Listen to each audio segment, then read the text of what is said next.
Buenos días, mi nombre es María Gonzalez, soy de la Diocese de Olympia y estoy aquí con la presencia oficial de jóvenes. Gracias por permitirme hablar delante de ustedes hoy. My name is Maria Gonzalez. I'm 16 years old.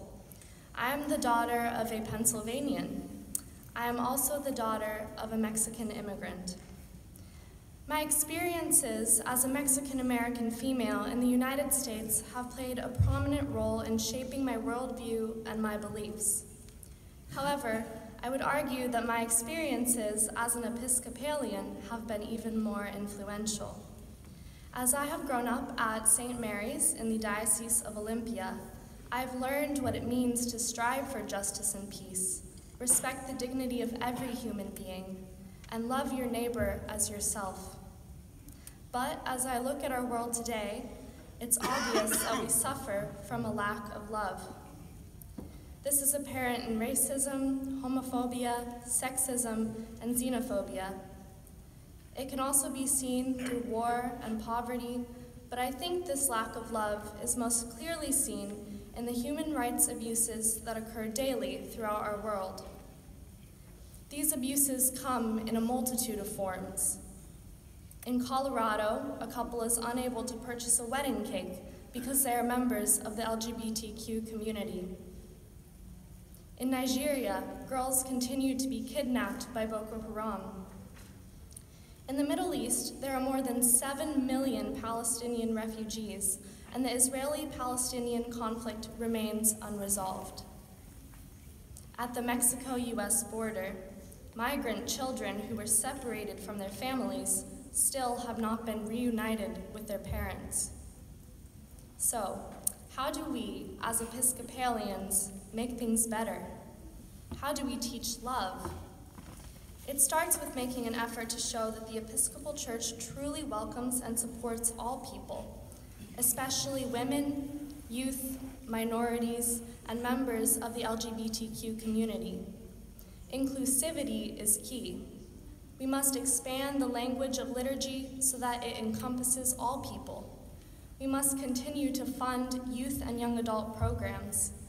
We also have to make gender parity in church leadership more than a goal. It must become a reality. The Episcopal Church has amazing ministries through which we have the ability to change the world for good. But change never comes from compliancy. I dream of a church that is not afraid of being a little bit controversial.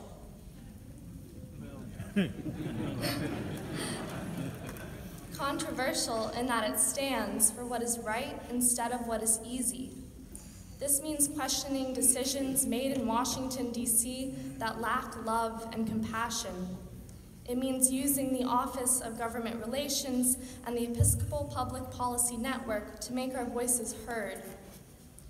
Instead of scrambling to maintain ground on issues, we must try new methods. We must aim to make headway with the current administration so that we really do shape and influence policy on critical issues. We must also remember to treat all people with the dignity they deserve, even when others neglect to do so. We are servants of God, Jesus' hands and feet in the world. We are called to lift up the last, the lost, and the least, wherever they may be. We are called to serve one another humbly in love. As such, it is imperative that the Episcopal Church continues to provide opportunities for domestic and international outreach and expands the mandates of Episcopal Migration Ministries, global partnerships, and Episcopal Relief and Development. I know that none of this will be easy. To be perfectly honest, the world we live in today scares me because it is filled with uncertainty. But I have faith in God, and I have tremendous faith in humanity. I've been incredibly fortunate to grow up in a church where the power of love is always recognized. I have also been fortunate to learn that the Christian conceptualization of love is something that is truly special. Our love is rooted in the teachings of Jesus Christ.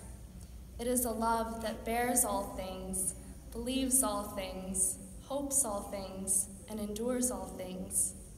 It is a love that never ends. Please do not forget the call to walk in love, because it is only through loving and through being loved that we can teach others what love is. It is only through love that we can hope to live in unity and harmony as God intended.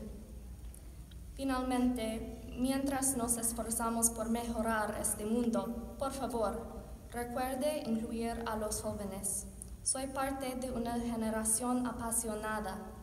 Tenemos ojos ávidos y fuego en nuestros corazones. Podríamos ser los futuros líderes de la Iglesia y posiblemente del mundo, pero también somos líderes ahora y estamos aquí para ayudar. Finally, as we strive to make this world a better place, please remember to include youth. I am part of an impassioned generation. We have eager eyes and fire in our hearts. We may be the future leaders of the church and even of the world, but we are also leaders today, and we are here to help. Thank you.